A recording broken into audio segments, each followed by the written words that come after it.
Keeping venomous reptiles is an unforgiving hobby, requiring proper training and lots of experience. One simple mistake can be the difference between life and death. Remember, the most venomous snake in the world is the one that just bit you. There are no venomous snakes with training wheels. Just because you see viperkeeper handle snakes a certain way does not mean you should try it too.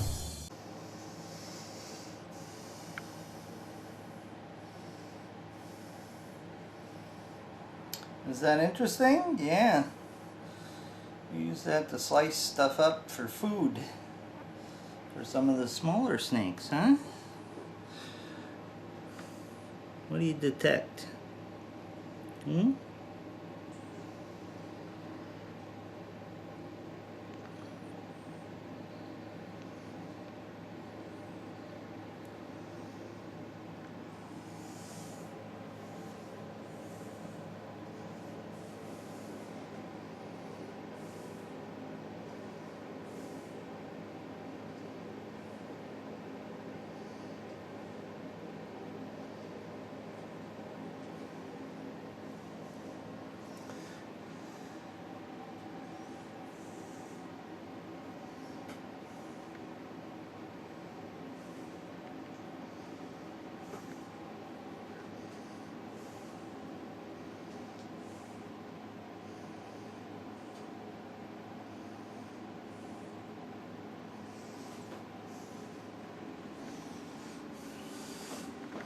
What are you doing, huh? It's Slinky Cam.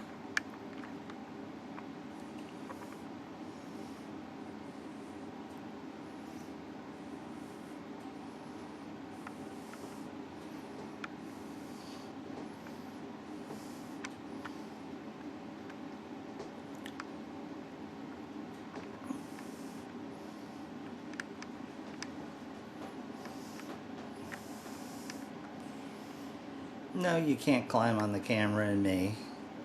You know that's not allowed. Come on, Slink. No. I'm sorry. I'm sorry. Yeah, now he's all put out. Oh, don't you trust me, Viperkeeper? No, not completely there, Slink. I'm sorry I offended you.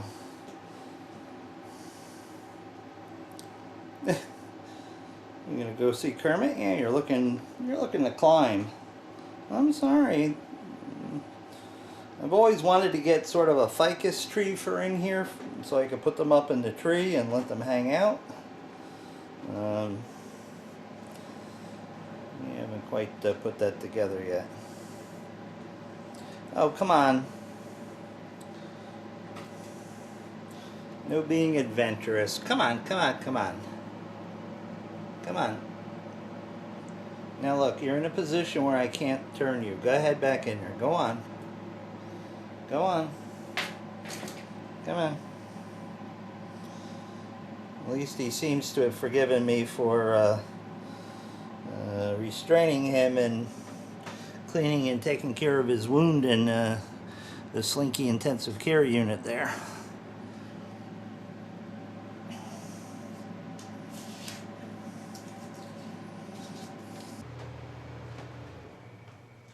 After all of that, you're turning it down? Well, he's not turning it down. He's just not astute enough to find it. I hear you, Slink. Come on. Oh, now the two other missiles are coming in for attack. Oh.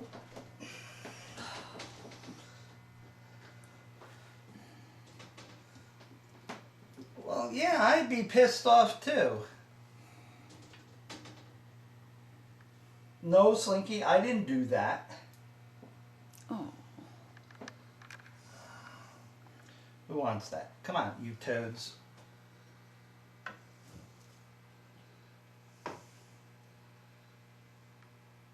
Yeah, people don't believe there's food aggression. That, you know, whoever did the perpetration, I think it was Blunt, absolutely positively knew that he was aiming for Slinky and not the rodent.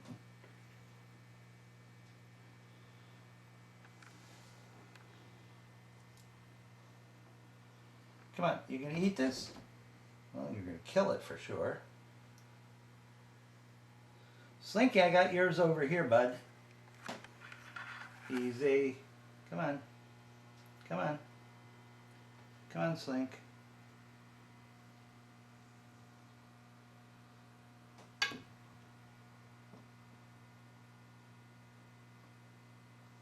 Come on, bud. That's my hand, you toad. Leave it alone.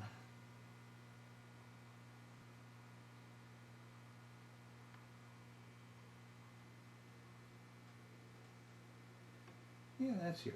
That's yours. Come on. Alright, you can deal with that.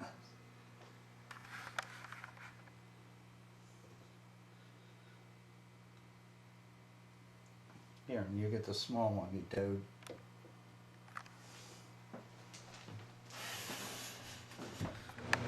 I'm watching that pupil. Now you're in a bad position. You're going to whack your face if you go off in that direction. Now I really don't want you striking outward either. Let's correct this. Come on. Alright, that's better. Here.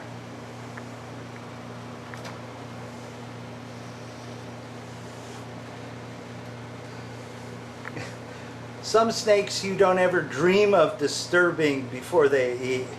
Some snakes, they don't care if you rumble up a column of tanks past them. They're going to eat anyway.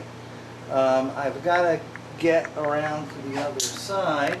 If you'll excuse me, miss. Come on. Take you and your rodent back in so I can get the mail. I'll leave that just a little ajar. Oh, you just smacked her right in the face.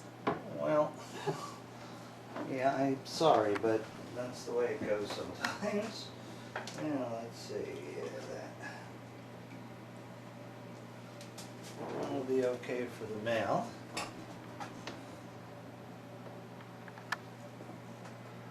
All I can see is your reflection there.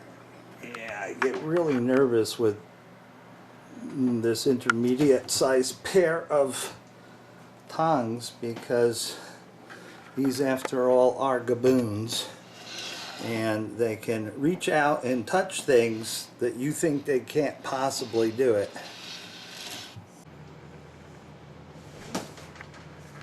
Hey, behave yourself.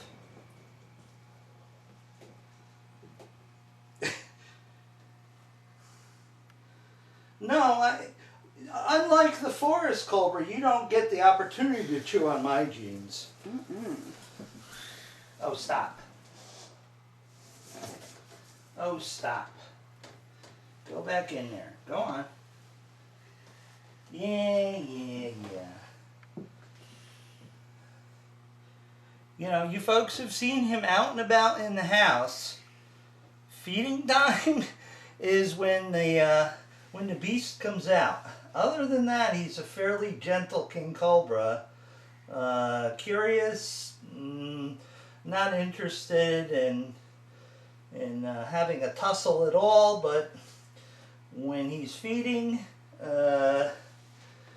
he doesn't mess around. Are you burping?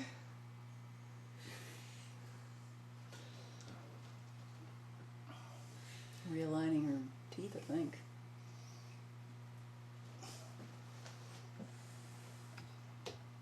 As soon as he moves the rest of his ass in, I'll shut it. Now, feeding Tiki is like bass fishing. It's all in the presentation. Doesn't always, she doesn't always feed it quite that readily, but she's back on feed after her winter fast. Come on, move your tuchus. Thank you.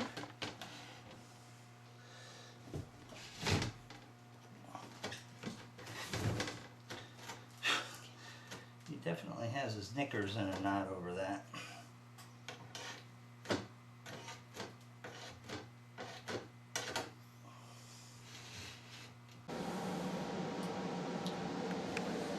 Get back in there, you big toad, huh? Beast from the Middle East. Would you like that, huh? Oh, you would? Well, come on, hold on to it. Come on. Oh, it's dirty now. Come on. Get back in your cage. Come on.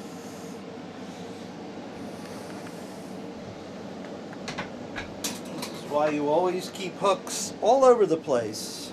It's not that you need more than one to use, but it's nice to have them because you never know where you're going to end up that you need one. Hi, Weasel. Come on in. Hi, Weasel. Hi, Weasel.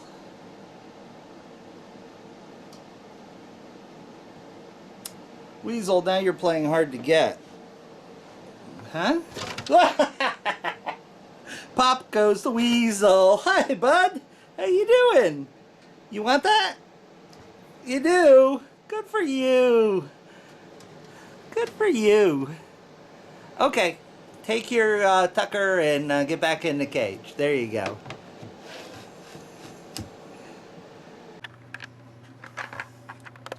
Now, if we do Mr. Venusta's cam, I'm sure he will be interested in striking the camera. Hello, how are you tonight? Huh? You are in very, very foul mood tonight. Huh?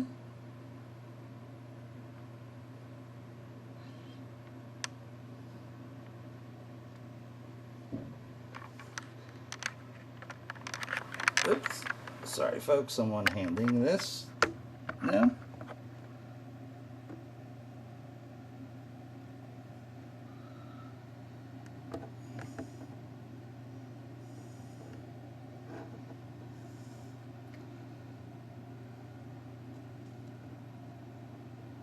Oh, there's Venusta's cam.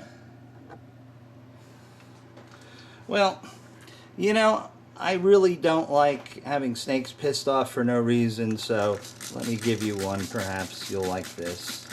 Oh, you're thirsty. Yeah, maybe that's what he was asking for. He's got water in his dish, but I keep telling you people that... give me a squeezy bottle.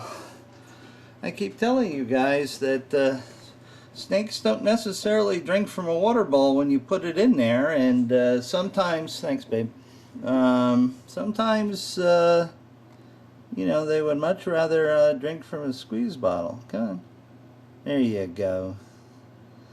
That's a good guy. Oh, he was thirsty, yeah. You stupid humans, I'm not hungry, I'm thirsty. You keep shoving food at me. Well, right now he can bite my fingers because they're curled around the front where they shouldn't be. But that's where they have to be for me to take this photograph and water him at the same time. So we will maybe get them out of Dodge when he loses interest in drinking.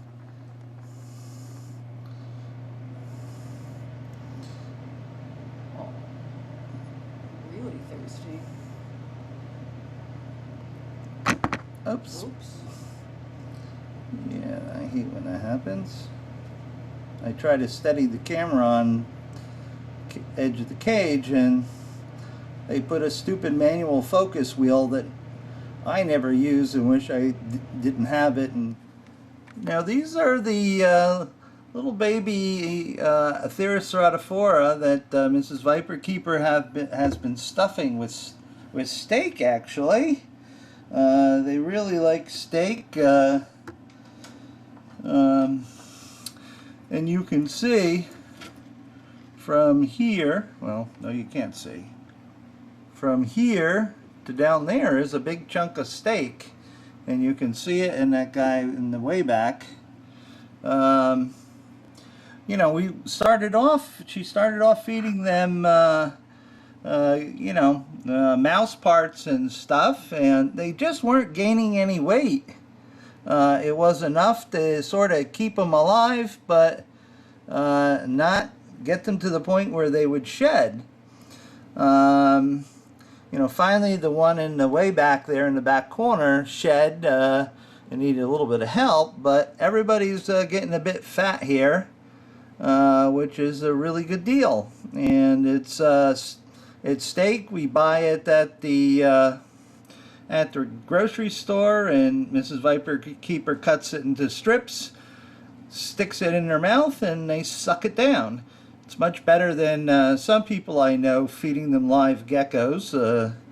You know, if I have to feed things, you know, other prey species, other reptiles, at least make sure that they're humanely euthanized and not live fed to my snakes. You know, sometimes I wonder if my brain is too old and feeble to keep these guys anymore. I opened the door to see if Kermit wanted to come out and have a bit of a walkabout, and I got distracted and left the cage door open. And it's been a while, probably about 40 minutes or so. I heard something hit the floor up here, which is uncharacteristic, so I immediately investigated. Well, the South African green mamba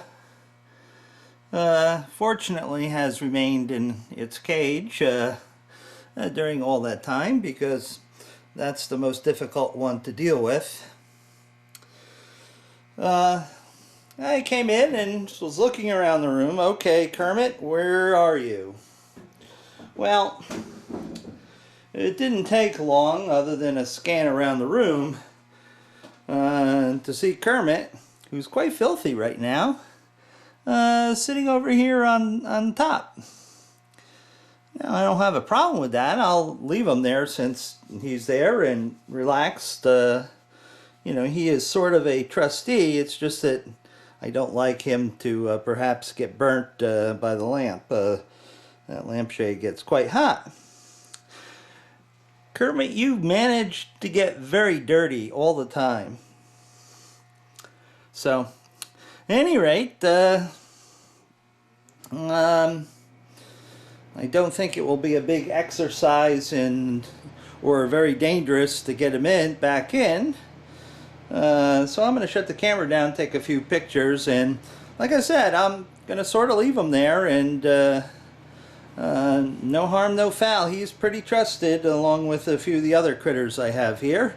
It's just that my feeble brain and the many distractions as I do things around here sometimes leaves me wonder about if I should be doing this any longer. But the important thing is my room is absolutely secure. If I have a major brain fart and leave a cage door open like that, there is virtually no chance that he can get to a place where I can't get him, or any way out of the room. So this is a good thing.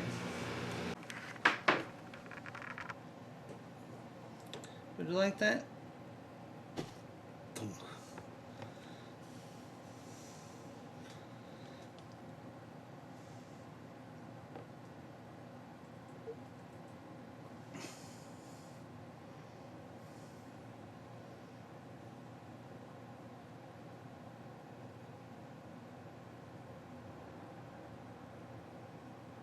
Trying to prevent it from ending up down in the substrate getting the shake and bake treatment. Yeah, but he gets freaked out by the camera and won't eat. Mm-hmm. Actually, I think it's a she. A she? Excuse me. She's camera shy, just like you. Mm-hmm.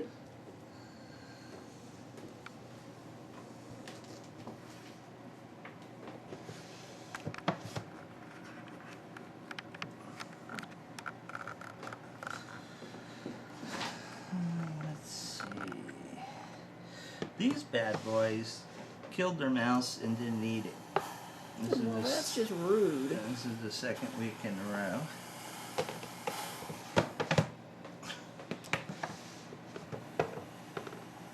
Can you feed them to anybody else? Nah, that's probably not a good idea. Okay, get down there. Oh, I hear that tail rattling.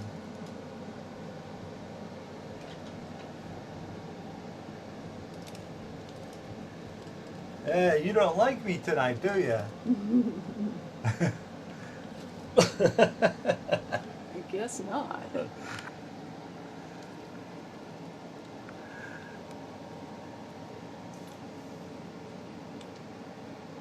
What? You gotta start eating. I don't have any geckos right now, so try some ice. Huh? Yeah, I'm not gonna get much closer. I was going to say, I think it would rather try some viperkeeper nose. That's what happens when you tweak their tail.